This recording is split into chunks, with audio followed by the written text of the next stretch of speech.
en train de mettre là en place les matériaux filtrants et drainants. Donc là actuellement on met en place donc un matériau qui s'appelle le 20-80, c'est le calibre du caillou, hein, donc c'est celui qui sera en sous-face des bassins.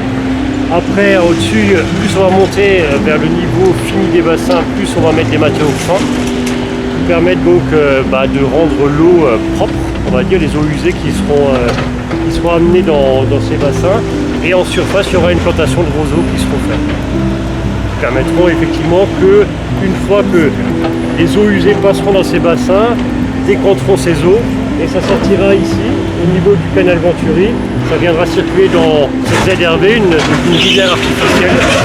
Et en sortie de ZRV, on pourra considérer que l'eau est propre et bonne à retourner dans le milieu naturel. Ok.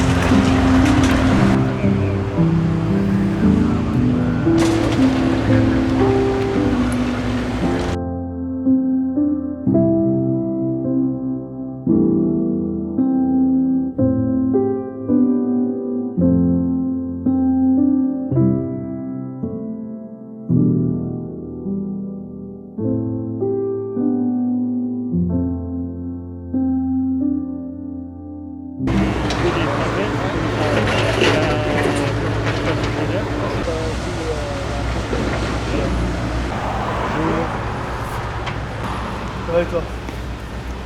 Alors, ski avec sécurité.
Pour alimenter les roseaux après.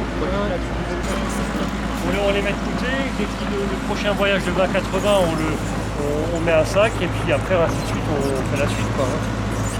Ou alors c'est comme à la rigueur je dis à mon chef de chantier de laisser un côté, ouais, vous laissez un tas, voilà, et puis...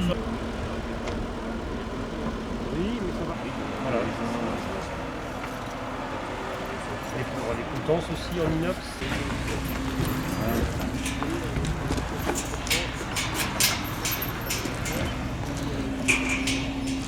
Les bulles, c'est là, on va pas l'ouvrir. Mais... Voilà, moi je suis prêt. Voilà. Bretagne, elle aime ça.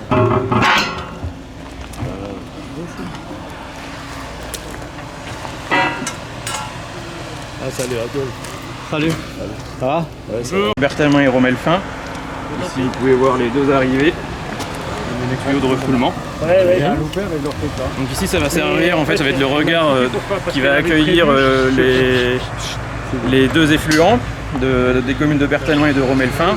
Il va aussi servir de désableur. Donc il a un fond plat avec une surprofondeur qui va permettre au sable de décanter et éviter d'aller dans la station. Ensuite, l'eau usée va arriver dans le dégrilleur manuel. Donc là, vous avez un entrefer qui sert à retenir les matières en suspension grossière avec un bac de récupération. Ensuite, l'eau dégrillée va arriver dans le canal Venturi de comptage. Donc ici, c'est un ouvrage qui va permettre de mesurer le débit d'eau qui passe dans la station. Donc ça, c'est un ouvrage calibré d'usine. Vous avez un rétrécissement à la fin du canal qui va permettre de faire monter en charge le niveau d'eau en amont, qui va permettre de mesurer en lecture directe le débit. Ensuite, on arrive dans le regard de bipasse. Donc ici, il y a deux vannes murales. Soit ça va dans l'ouvrage de chasse et dans la station d'épuration, ou alors c'est bipassé pour aller directement au milieu naturel si besoin d'entretenir la station ou s'il y a une anomalie pour empêcher les effluents d'aller dans le filtre. Et puis pour finir,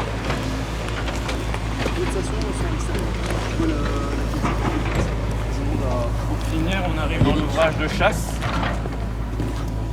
Donc ici, ça va remplir l'ouvrage.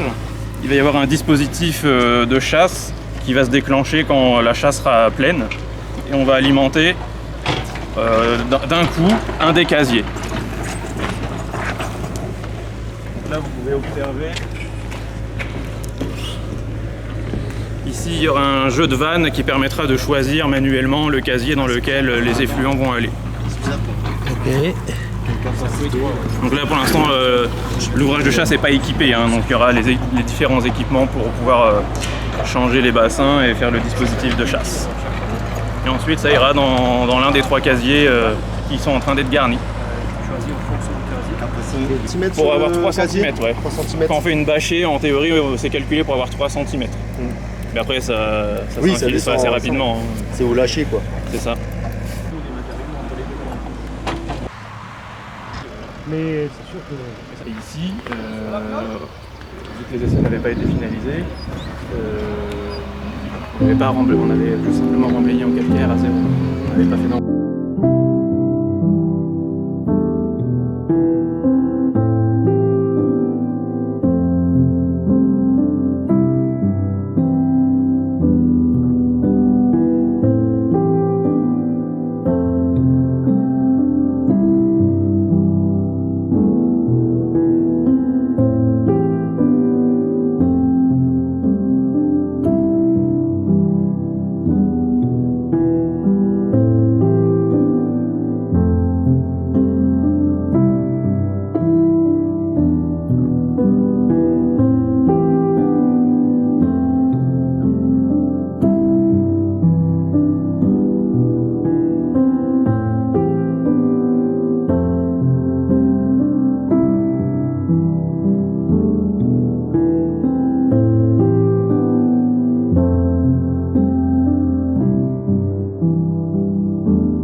Voilà, effectivement, on voit rien vu que.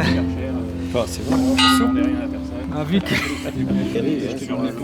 Pour une fuite de pression, c'est quand même peu probable.